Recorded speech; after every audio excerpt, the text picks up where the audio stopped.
Mali pa rin? Tama, gasa. O, gasa na lang nga para Akala nila sure. ganito eh, ghost. Ayan. Ang gusto nyo yung pato. Tama ba? Ayan. So, ito raw po yun. Ito yung gasa. Ang gasa po ay styrene. Malinis po ito. Kaya nga po ito yung nilalagay natin sa mga sugat-sugat.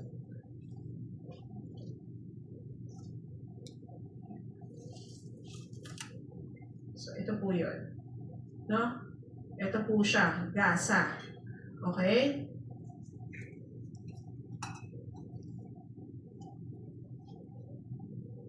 And ito po yung sinasabi nating far infrared anion fiber. Okay? Ito po yung talagang parang hindi naman ito lang yung binayaran nyo.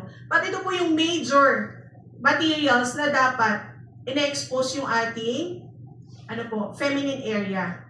Kasi pansinin po ninyo, noong mga panahon ng mga lola at lola natin, meron po bang may mga ovarian cysts, may mga ganun po ba? Wala, di ba? Kasi bakit po? Ang ginagamit nila ay yung natural. Yung cotton, katsa. Kaya lang sa panahon ngayon, wala na po kasi ang mga bakery container. Di ba yun yung ginagamit? Kahit nga sa bata yun po yung ginagamit natin. Ginagamit nila. Okay? So, ito po, yung ating major materials. No? And ito po yung cotton. Yan.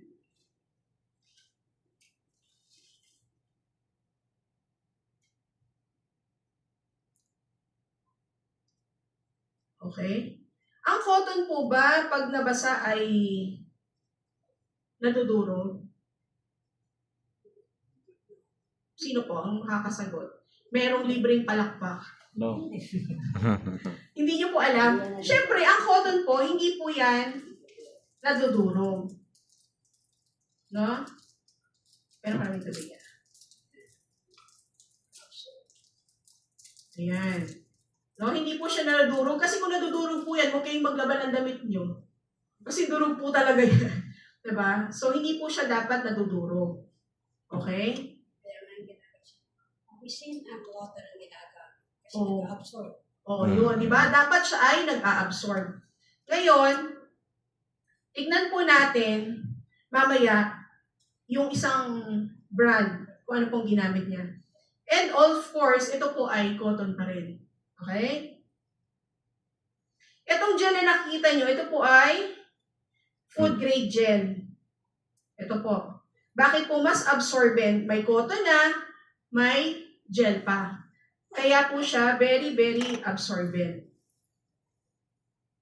Tapos, may cotton pa siya ulit.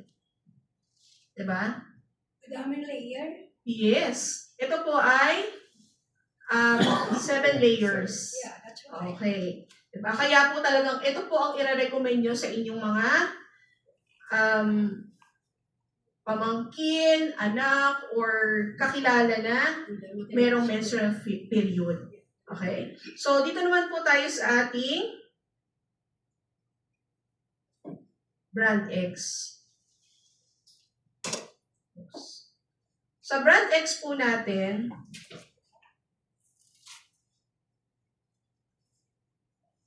ang sabi po sa commercial, narinig niyo po ba yung commercial? Sino pong nanonood ng TV? Wala. Sinong may TV? Kami. Sa likod. Mongo TV. Ayan, no? Ang sabi po ay cottony soft. So, tingnan po natin kung cotton. Pag cotton po, again, hindi po siya dapat na dudurog.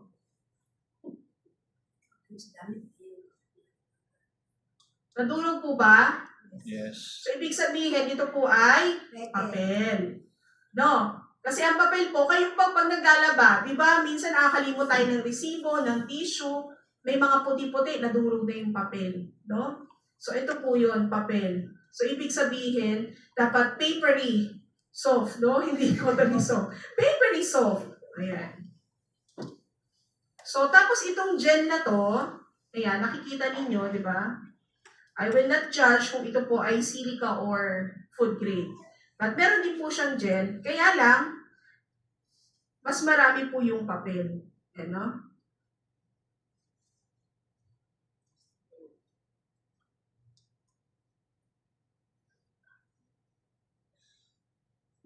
Kanina, same content lang po yung water na inano ko. So, tatanungin ko po kayo, alin ba yung mas absorbent? Yung moments or etong ating brand X? Ito tinaktak ko, Moments. pagtutubo. Diba?